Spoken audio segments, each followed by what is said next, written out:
Hi, I'm Presley Epperson, and this is a presentation on medical evolution created by myself, Johnny Dow, and Michael Turnbaugh.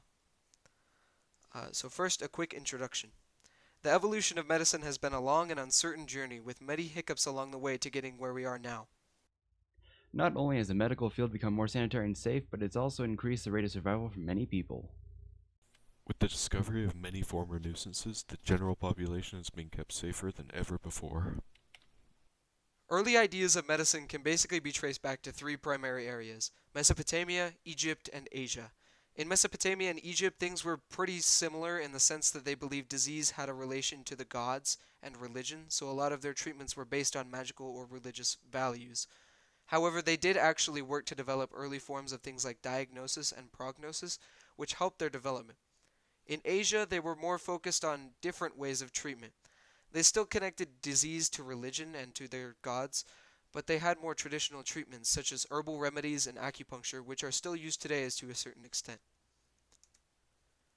Around 800 BC, we started to see more developments in Western medicine in ancient Greece and Rome.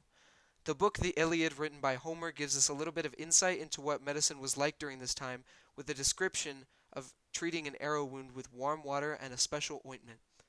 During this time, there were also temples that were dedicated to the healer god Asclepius, and these temples basically functioned as worshipping areas as well as places of medical treatment and advice.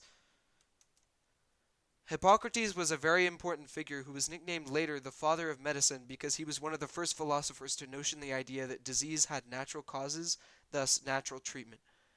He started to believe more in scientific treatments as opposed to more religious remedies. He was also the creator of the Hippocratic theory, which was an influence for many later developments in medicine.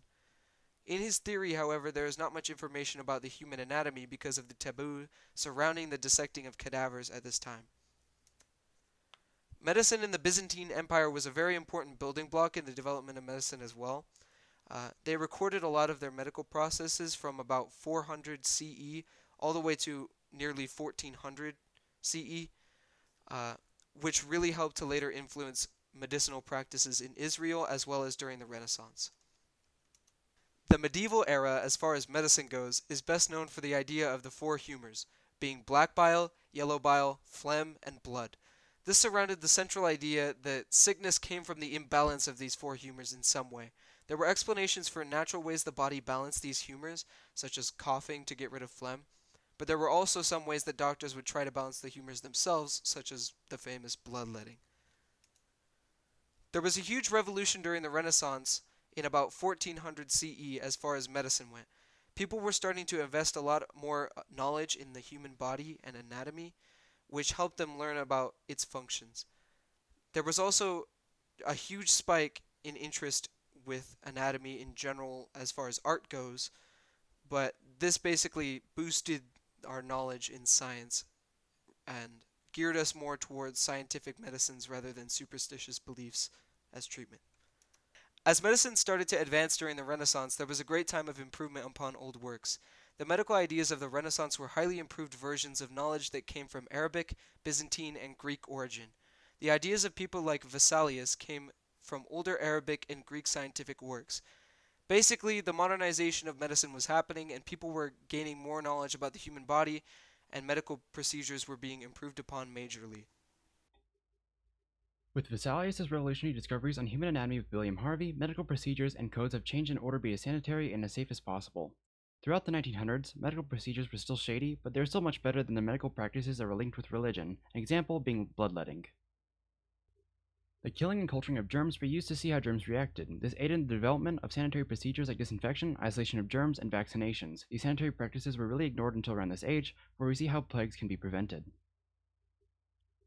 The techniques used during surgery were not nearly as complex and intricate as today's standards. An example of this is that most surgeons cut very deeply into the body during non-invasive surgeries. However, there are much more variety in surgeries such as tumor removals and organ removals. These surgeries are now deemed as trivial, but was groundbreaking at the time of its discovery. On August 1900, there was the first international conference that was held to consider the causes of death and new procedures to be put in place in order to reduce the death cases. There are new meetings that were held every 10 years by approximation. The causes of death were organized and classified through 35 groups at the time. Before the 1920s, hospitals were of low value and never ran on a high budget. This because hospitals were more like illegal daycare centers where patients were treated when the doctor usually felt like it and the physicians were not highly trained. When everyone realized that hospitals needed more attention, the wish was granted. Doctors and nurses were trained in medical practices and proofs that sick people weren't just temporarily treated, but completely cured. At first, doctors used a pressure cooker device that Dennis Papin invented to sterilize objects by heating them up with steam. This was later used in a more modern method through extensive studies with bacteria, and eventually steam sterilization was spread. Clothing was not actually white until the late 1800s, where documentation was seen of the patient and doctor both wearing white. Before that, doctors generally wore all black all the way until around 1875. Personal protection equipment. Gauze wasn't used until the early 1900s. When it was used, it was incorporated in surgical masks to protect the user from any contamination that they would otherwise be exposed to. This is also the same time that respirators were invented, but they weren't used in hospitals. Gloves weren't used until the mid to late 1800s due to gloves not being elastic enough until the fixes were made. Today, doctors use N95 masks, which protect the user from 95% of all particulates. Other respirators that cover the entire face are rated as P100, and protects the user from 99.7% of all particulates. Before surgical and hospital-specific gowns were made, there were aprons and smocks, which protected the person from most blood splatter and fluid spray.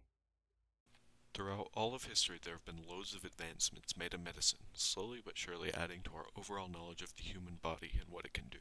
In this section, I took some more recent discoveries and compiled them into a list for you, as the most rapid medical advancements have happened within the last 100 years or so. With so many incredible innovations having been made, it's almost impossible to cover all of them in a reasonable time. I have taken the liberty of choosing some of the most important and interesting discoveries that have been made up until recently. Although some of them are very general, they still hold an important place in medical advancements today. So in chronological order, here is what I'm going to be talking about. Penicillin, or just antibiotics in general, organ transplants, general advancements in childbirth, general public safety, don't worry, I'll get to that later, and finally, cancer treatment. Penicillin, along with other antibiotics, have been used to overcome some of the most dangerous yet basic infections. The reason I am talking mostly about penicillin is because it was one of the first antibiotics ever cultivated for medical purposes, making it one of the most groundbreaking discoveries in the medical field. Antibiotics can be used in many different circumstances, most commonly used to fight bacterial infections. On a different note, penicillin opened a whole new set of doors when it came to life-saving drugs and other antibiotics. Scientists all over the world began to research different plants, chemicals, and in this case fungi that could be used as life-saving drugs. And that's when the whole antibiotic scene really exploded. According to organdonor.gov, around 40,000 people received transplants last year alone. Now, since the first organ transplant ever performed was in 1954, that means the number of lives saved through organ donations has been climbing exponentially every year for about 70 years. Although it is a gruesome way of thinking about it, recycling humans is one of the most effective ways we combat some diseases. From 1915 to 1997, child mortality rates declined by 90% due to the following reasons: general cleanliness of the equipment and the medical workers, the tools and equipment that are used in order to stabilize both the child and the mother to reduce fatal outcomes, and finally, advances in non-medical pain relief. Some more information on that is when anesthetic was discovered and women started using it during childbirth, it was shown to have negative impacts on both the children and the women. So now that we are finding more and better pain relief methods, those side effects are declining, making it safer for both the women and the children. Public safety has become one of the top priorities of both government and healthcare providers. Back in the early 1900s, there was hardly any information about what smoking and drinking did to you. They were just so common it was strange to be cautious around them. Even when they did find out the side effects, they weren't even taken seriously. Nowadays, the information and warnings surrounding things like smoking is kind of insane. It is a good thing that the general public is being informed about these important life decisions before they make them and are harmed. Another thing is vaccines. Vaccines are well known and utilized by the general population to prevent the return and spread of old, dead diseases such as polio or measles.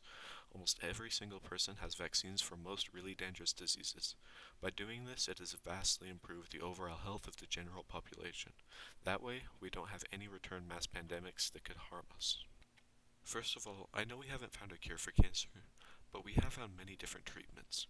We used to treat cancer as sort of a death sentence, but with how many new advances in medical science are being made each year to attempt to slow the increase of cancer patients, people are living longer and longer with and without cancer. Not only that, in some cases, it even goes away. One of the most effective yet dangerous ways of getting rid of cancer is through surgery and radiation. Other ways of getting rid of it are therapies such as hormonal, targeted drug, and chemo. Chemotherapy is one of the most widely known treatments for cancer, and although it is known to be mentally This has been Medical Evolution with Presley Epperson, Johnny Dow, and Michael Turnbaugh. Thank you.